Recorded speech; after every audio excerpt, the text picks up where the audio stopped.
of transportation, built our ships, ships of war and ships of peace. Today, the nation calls for timber in tremendous quantities, and out of the forest it still comes. Trees to supply every need, trees of every kind for thousands of uses. Trees to supply the great quantities of pulpwood for our great pulp and paper industry.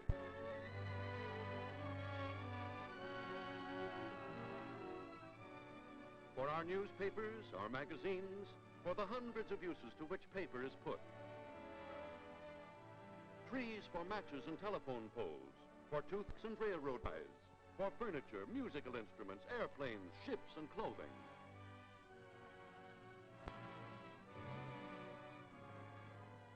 And trees as well for plastics and chemical products. Why, we depended on trees for the cellulose needed to keep America well supplied with wood for its thousands of uses. Will we have enough for the job? Will America's timber supply hold out? Or is timber like other natural resources, like minerals, gold for instance? When the miner takes minerals out of the ground, they are gone for all time. They never come back. Happily for tomorrow's timber supply, the lumberman is not like the miner. Where the lumberman works, he can, will work for generations to come. Because the lumberman is like the farmer, harvesting his crop with the sure knowledge that in the future other crops will flourish in the same place. He can again be lush and full. He manages it that way. The farmer's wheat kernel begins as a seedling. It is kept from harm, and when it stops growing, it is ready for the harvest. Just like wheat, trees begin as seedling. Given sunlight and room to grow, they do grow. Every year, just like any plant, little trees become a little bigger. Careful management keeps them from harm. And finally, when they are mature, they should be harvested. Or like any other crop, they will lose vitality and become an easy prey of insects and disease. Yes, if not harvested when ready, trees become overripe. Here is a striking example of an overripe forest.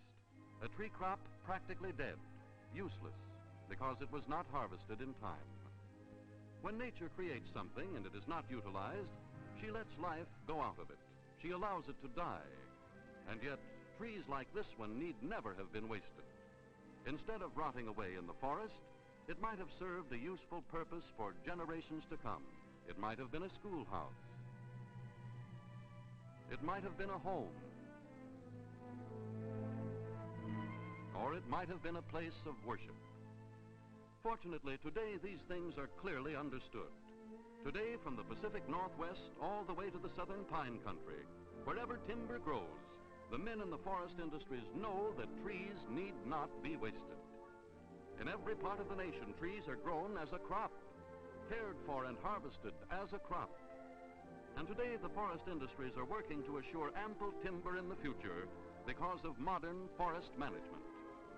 Forest management, a simple name for a complicated business. Forest management knows the amazing fertility of good tree-growing areas, knows that the forest can replenish itself. In certain areas, this natural growth is scientifically aided by what is native logging. That means harvesting only mature trees, taking out trees that interfere with the growth of others, and taking out trees that are not healthy. Look at this one. Now, the top is in very bad shape. Insects have attacked it. It had better be harvested now before the damage spreads. That's right. Put a marker on it, mister, so that when the loggers come around, they'll know it's to be removed. The little metal tag will tell them the whole story.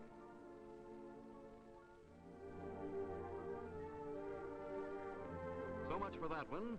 Now, how about its neighbor? Perfectly healthy, so we'll leave it there to grow some more. And when the loggers have come and gone, the stumps tell the story of selective logging. The remaining trees and the young growth nearby tell the story of tomorrow's timber crop.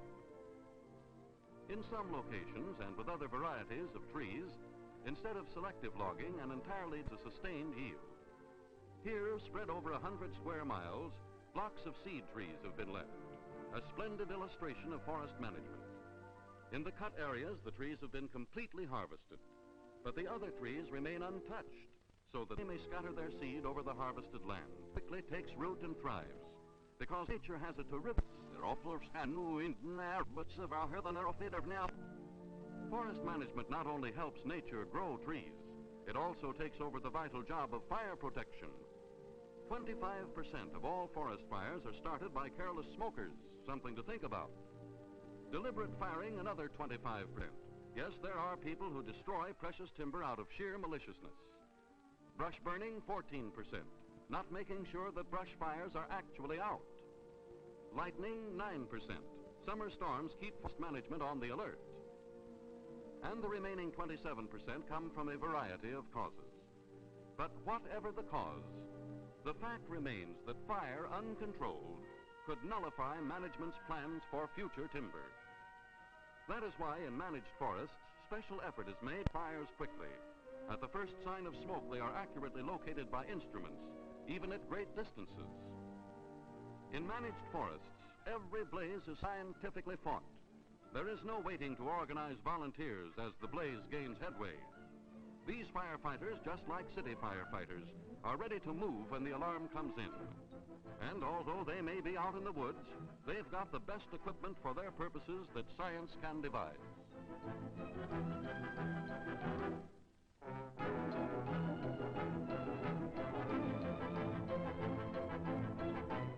Tricky mountain roads mean careful driving, but it doesn't take long for these boys to go into action.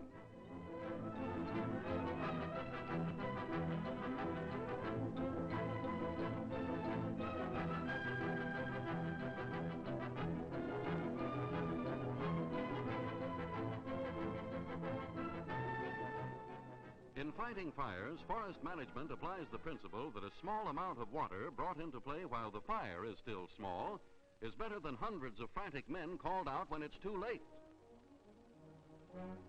Yes, in managed forests, scientific firefighting does the trick. It's all a question of understanding what to do. How much better this is than the old haphazard way with flames frequently out of control.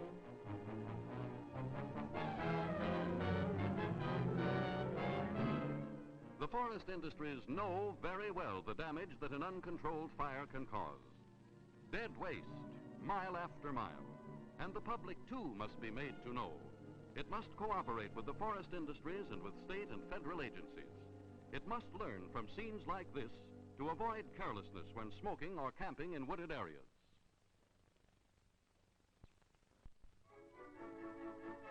When trees are destroyed by fire or by anything else, the forest industries take over another big job, replacement. In nurseries like this, all over the country, are millions of young seedlings destined to become part of tomorrow's timber crop. Into the ground they go.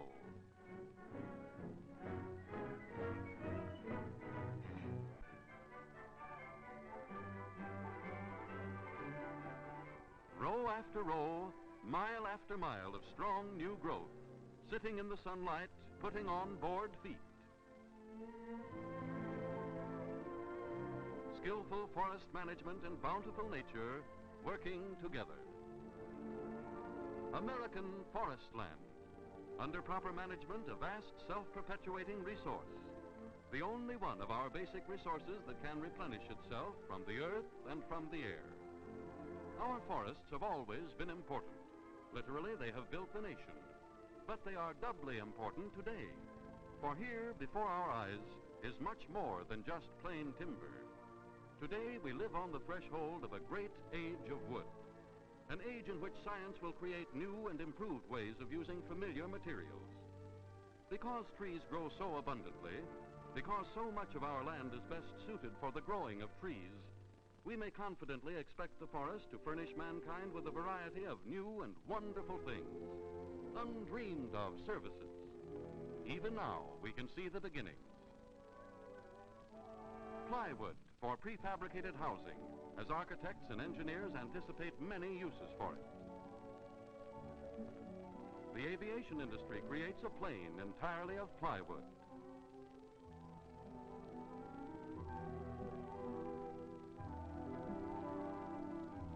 knows? Perhaps planes built of forest products will be commonplace in the coming age of wood. Chemical science looks to America's forest crop for an unfailing supply of raw materials upon which to perform its miracles of conversion. The chemist has long realized the possibilities of the forest. He has already produced from wood such familiar things as these: formaldehyde, glycerin, creosote, acetone. They are only a hint of what can be done. For instance, through the magic of the laboratory, we have compregnated wood, a new and revolutionary product. These sections of pipe originated in the forest. Perhaps someday they will replace less versatile metals. And the chemist works with sawdust, formerly thrown away, considered waste. From it comes wood flour, and from wood flour can be made all sorts of plastics: flashlights, telephones, objects of every sort.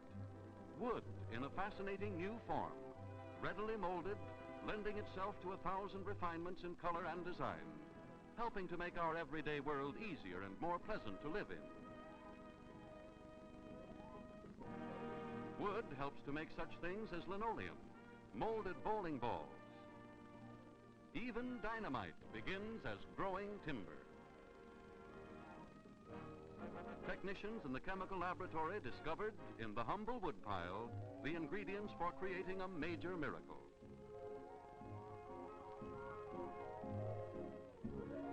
After the logs have been broken up, after they have been reduced to millions of little chips, they are ready to be transformed into one of the most useful materials we know. Chemically digested in tremendous vats, the one-time separate chips become masses of wood pulp. And wood pulp, properly treated, becomes a substance with untold possibilities. Cellulose, it's called, derived by chemistry from America's timber crop. Cellulose, the basis for America's far-flung paper industry. And aside from all the familiar forms of paper, here's cellulose doing its job in every home in America. Then there's a fascinating family of synthetics. Who'd ever guess that trees could be made into stuff like this? Cellophane. Of course, we're all familiar with it, but how many of us realize that it has its beginning in the forest? Look at this handsome container, cellulose, and look at the contents. For even fabrics nowadays can stem from cellulose too. A modern woman can have a complete wardrobe of forest products. From stockings, sheer as the finest silk, to dress and hat. And that's to say nothing of all the varied accessories, gloves, bag, everything. And very pretty, too. Yes, to supply the requirements of today and luxuries tomorrow, science looks to the forests. And when you ask, can America's timber supply hold out? Is there enough timber in America? Can we grow enough trees in the West, in the South, and everywhere else? Forest management answers yes. So keep them coming, these billions and billions of feet of timber that the nation needs. Our supply can hold out because where trees have been harvested, new forests are springing up. Everywhere, new seedlings reach for the sun as forest industries watch over them. Before our eyes, the miracle of management is taking place. Among the stumps of the old crop are rising the planned forests of the future. Managed for rich crops of timber. Timber, vital now, and it will be even more vital in the age of wood that is just ahead. Forest management, American enterprise, watches over it and leaves us with a solemn but thrilling pledge. A few simple words, yet they hold the promise of happiness and prosperity for the generations of Americans that are to come. Timber today, trees for tomorrow.